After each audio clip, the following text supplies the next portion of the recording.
ವಿಧಾನಸೌಧ ಅಂದರೆ ರಾಜ್ಯದ ಶಕ್ತಿ ಕೇಂದ್ರಕ್ಕೆ ದೀಪಾಲಂಕಾರ ಮಾಡೋದೇ ಒಂದು ಅದ್ಭುತ ಮಹೋತ್ಸವ. ಸರ್ಕಾರಿ ರಜಾ ದಿನಗಳು, ಗಣರಾಜ್ಯೋತ್ಸವ, ಸ್ವಾತಂತ್ರ್ಯ ದಿನೋತ್ಸವ ಹಾಗೂ ಇನ್ನಿತರೆ ಹಬ್ಬ ಹರಿದಿನಗಳು, ವಿಶೇಷ ಸಂದರ್ಭಗಳಲ್ಲಿ ವಿಧಾನಸೌಧಕ್ಕೆ ದೀಪಾಲಂಕಾರವನ್ನು ಮಾಡಲಾಗ್ತಿತ್ತು. ಇದಕ್ಕೆ ಹೆಚ್ಚಿನ ಹಣ ವ್ಯಯವಾಗ್ತಿತ್ತು. ಆದರೆ ಈಗ ಶಾಶ್ವತ ದೀಪಾಲಂಕಾರ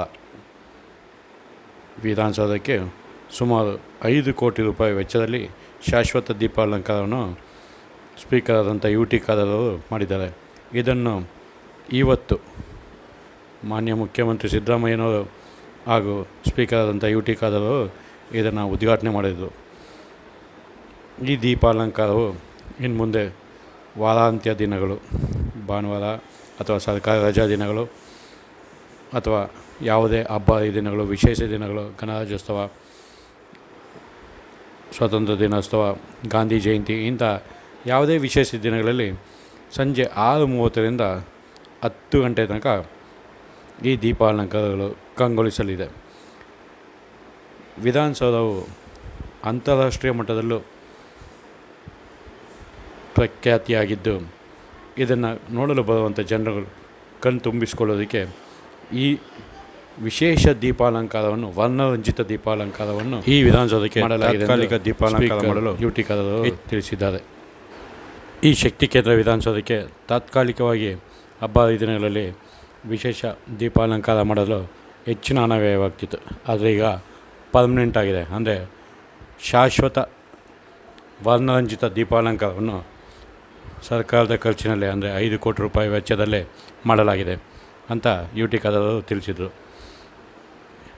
ಇದಲ್ಲದೆ UT ಖಾದರ್ ಅವರು ಮುಖ್ಯಮಂತ್ರಿಗಳಿಗೆ ಮನವಿನೂ ಮಾಡಿದ್ದಾರೆ.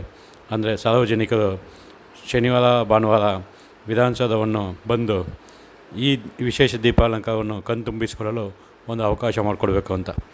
ಆದರೆ ಸೆಕ್ಯೂರಿಟಿ ರೀಸನ್ನಿಂದ ಕೆಲವೊಂದು ರೂಲ್ಸ್ಗಳನ್ನು ಹಾಕಲಾಗಿದೆ. ಅಂದರೆ ಸಾರ್ವಜನಿಕರು ವಿಧಾನಸೌಧಕ್ಕೆ ಬರುವಾಗ ಬ್ಯಾಗ್ಗಳನ್ನು ತರುವಂತಿಲ್ಲ, ಅಥವಾ ಯಾವುದೇ ಅಹಿತಕರ ಘಟನೆ ಆಗುವಂಥ ಥಿಂಗ್ಸನ್ನು ತಮ್ಮೊಟ್ಟಿಗೆ ಇಟ್ಕೊಂಬರೋ ಹಾಗಿಲ್ಲ, ಮತ್ತು ತಾವು ಬರುವಾಗ ಆಧಾರ್ ಕಾರ್ಡ್ ಕಡ್ಡಾಯವಾಗಿ ತಮ್ಮೊಂದಿಗೆ ಇಟ್ಕೊಂಡು ಬರಬೇಕು ಅಂತ ಈ ಕೆಲವೊಂದು ರೂಲ್ಸ್ಗಳನ್ನು ಹಾಕಿದ್ದಾರೆ. ಹಾಗೂ ವಿಧಾನಸೌಧಕ್ಕೆ ಬ್ಯಾರಿಕೇಡ್ಗಳನ್ನು ಹಾಕಿ ಸಾರ್ವಜನಿಕರು ಬಂದು ಈ ವಿಶೇಷ ದೀಪಾಲಂಕಾರವನ್ನು ಕಣ್ತುಂಬಿಸಿಕೊಳ್ಳಲು ಒಂದು ಅವಕಾಶ ಮಾಡಿಕೊಡಲಾಗುತ್ತದೆ ವಾರಾಂತ್ಯಗಳಲ್ಲಿ ಅಂತ UT ಖಾದರ್ ಅವರು ಮುಖ್ಯಮಂತ್ರಿ ಹತ್ರ ಮನವಿನೂ ಮಾಡ್ಕೊಂಡಿದ್ದಾರೆ. ಇದು ಬಹುತೇಕ ಸಾಧ್ಯವೂ ಆಗ್ಬೋದು. ಈ ವಿಶೇಷ ದೀಪಾಲಂಕಾರವನ್ನು ಉದ್ಘಾಟನೆ ಮಾಡಿ ಮುಖ್ಯಮಂತ್ರಿಗಳು ರಾಜ್ಯದ ಕಟ್ಟಕಡೆಯ ಮನುಷ್ಯನಿಗೂ ನ್ಯಾಯ ನೆಮ್ಮದಿ ಕೊಡಿಸಲು ನನ್ನನ್ನು ವಿಧಾನಸೌಧಕ್ಕೆ ಆರಿಸಿ ಕಳಿಸಿದ್ದಾರೆ ಅಂತ ತಿಳಿಸಿದರು. ಇದಲ್ಲದೆ ವಿಧಾನಸೌಧ ನಿರ್ಮಾಣದ ಉದ್ದೇಶ ಈಡೇರಿಸಲು ಶ್ರಮಿಸೋಣ ಅಂತ ಕೂಡ ಮುಖ್ಯಮಂತ್ರಿ ಸಿದ್ದರಾಮಯ್ಯವರು ತಿಳಿಸಿದ್ದಾರೆ.